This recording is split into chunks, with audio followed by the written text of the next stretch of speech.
परमेश्वर के धन्य नाम की महिमा हो। प्रभात मनन के सत्र 2834 में आप सभी का बड़े प्रेम के साथ स्वागत करता हूं। आइए आज का मनन के लिए हम पढ़ते हैं प्रकाशित वाक्य 6:9। जब उसने 5वीं मुहर खोली तो मैंने वेदी के नीचे उनके प्राणों को देखा जो परमेश्वर के वचन के कारण और उस गवाही के कारण जो उन्होंने दी थी वध किए गए थे। पढ़ी गई बाइबल पद में हम 5वीं मुहर को खोलते हुए देखते हैं। यहाँ सूचित की जाने वाली घटनाएं संभवतः महासंकट काल के दूसरे हिस्से में होने की घटनाएं। पूरा महासंकट काल यद्यपि लगभग 7 वर्षों का हो, प्रथम 3.5 वर्ष ज्यादा कठिन समय नहीं होगा, परंतु दूसरा हिस्सा पूर्णतया कठिन और मनुष्य के लिए सहने से बाहर का एक समय होगा।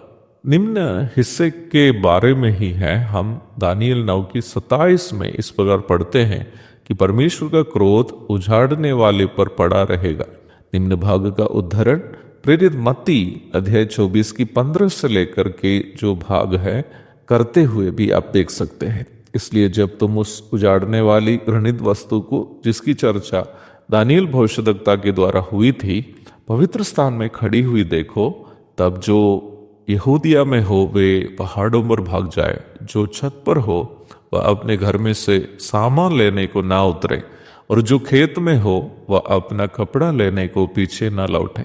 उन दिनों में जो गर्भवती और दूध पिलाती होगी उनके लिए हाय हाय। प्रार्थना किया करो कि तुम्हें जाड़े में या सख्त के दिन भागना ना पड़े, क्योंकि उस समय ऐसा भारी क्लेश होगा जैसा जगत के आरंभ से न अब तक हुआ न कभी होगा। यदि वे दिन घटाए न जाते तो कोई प्राणी ना बचता, परंतु चुने हुओं के कारण वे दिन घटाए जाएंगे।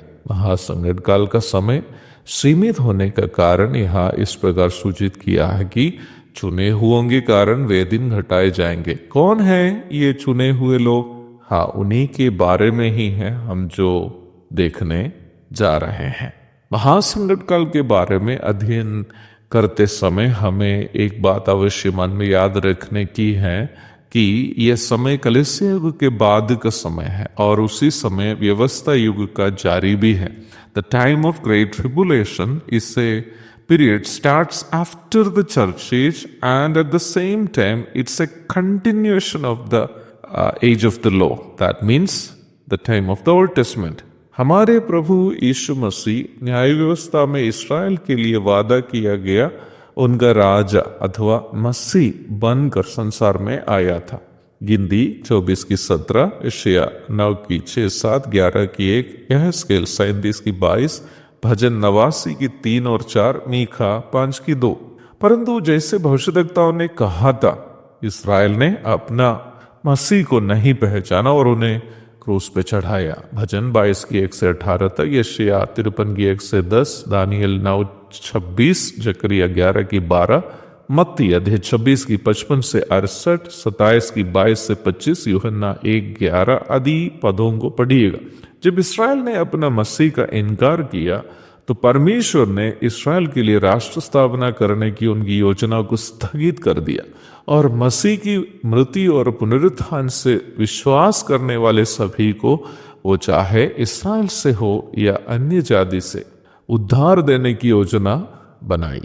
निम्न योजना है कलीसिया अथवा चर्च। यीशु मसीह के प्रचार प्रसार के प्रथम 3 वर्ष उन्होंने इस्राएल के लिए राष्ट्र स्थापना का संदेश अथवा राज्य का सुसमाचार, जिसे अंग्रेजी में the gospel of the kingdom कहते हैं, प्रचार कर रहा था। परंतु इस्राएल ने उन्हें तिरस्कार किया। तब उन्होंने सार्वजनिक सुसमाचार का प्रचार किया जिससे हर किसी का उद्धार हो। लूका अध्याय 13 की 7, 29, 30, 34, 35 आदि पदों को पढ़िएगा। रोमी 11 की 25 से हमें यह सूचना मिलती है कि अन्य जातियों का उद्धार के लिए इस प्रकार इस्राएल का अंधा होना भी परमेश्वर की योजना थी। प्रेरितों के काम अध्याय 2 में कलीसिया की स्थापना से लेकर कलीसिया संसार से उठा ली जाने तक का समय बाइबल के अनुसार कलीसिया युग अथवा चर्च एज है। प्रकाशित वाक्य की 3 अध्याय तक के समय कलीसिया संसार में, अध्याय 4 एवं 5 ये सूचित करते हैं कि कलीसिया स्वर्ग में। अध्याय 6 से लेकर 7 वर्षों का महासंकट काल के बारे में हम देखते हैं। इस महासंकट काल का एक खास उद्देश्य इस्राएल राष्ट्र का शुद्धिकरण तथा उन्हें उनके लिए वादा किया गया धर्म राष्ट्र अथवा मसीह का राज्य के लिए तैयार करना है। यिर्मयाह 30 की 7, जकरिया 12 की 1 से 14, 13 की 7 से 9 आदि पढ़िएगा। इन बातों को मन में रखते हुए आपको प्रारंभ में बढ़ी गई पद की ओर लौट के आना है। वहां वेदी अथवा बलिवेदी के पास जिनके प्राणों को हम देखते हैं, पुराना नियम के भक्तों को जो न्याय व्यवस्था के वचनों के लिए, जो मसीह के आगमन की भविष्यवाणियां करते हैं, दुख उठाया और शहीद हुए देखते हैं। वेदी शब्द मिलाप वाले तंबू के आंगन के बलिवेदी को सूचित करता है। बलिवेदी के पास भक्तों के प्राण ये सूचित करता है कि उन्होंने अपना जीवन प्रभु के लिए एक आराधना के रूप में अर्पण किए। वे एक महत्वपूर्ण सवाल प्रभु से पूछ रहे हैं। वे क्या पूछ रहे थे? उनका सवाल का अर्थ क्या है? प्रभु की इच्छा हुई है तो निम्न प्रश्नों के उत्तर हम कल के मनन में देखेंगे। तब तक के लिए आपसे विदा हो जाता हूं। प्रभु आप सबको आशीष दे। आमीन।